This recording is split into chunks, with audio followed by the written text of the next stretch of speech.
L'assurance vie ne fait pas partie de la succession de l'assuré et répond à une fiscalité spécifique plus avantageuse que la fiscalité successorale, surtout si le lien de parenté avec l'assuré est éloigné. En effet, dans le cadre de la succession, plus l'héritier du défunt a un lien de parenté éloigné avec celui-ci, plus il devra payer d'impôts, jusqu'à 60% de droits de succession pour un tiers à la famille, par exemple pour le concubin.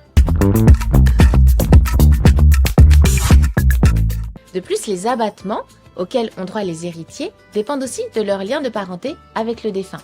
Un abattement, c'est un montant jusqu'auquel il n'y a aucun droit à payer. Par exemple, un enfant pourra hériter de chacun de ses parents de 100 000 € sans payer de droits de succession, alors qu'un frère ou une sœur, par exemple, n'aura droit qu'à un abattement de 15 967 €. En assurance vie, les abattements applicables sont les mêmes, quel que soit le lien de parenté avec l'assuré. La fiscalité décès de l'assurance vie dépend notamment de l'âge de l'assuré au moment des versements.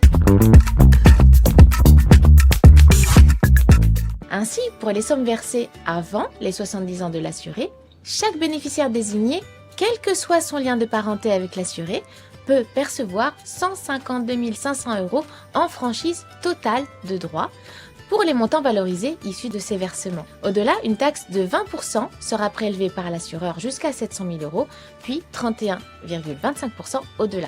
Par ailleurs, les plus-values qui n'ont pas été soumises aux prélèvements sociaux pendant la vie de l'assuré le sont lors du décès. Il y a cependant un point commun avec le droit successoral. Certains bénéficiaires sont totalement exonérés, comme le conjoint ou le partenaire de Pacs. Si vous souhaitez connaître la fiscalité en cas de décès de l'assurance vie pour les versements réalisés après vos 70 ans, n'hésitez pas à contacter la Hello Team.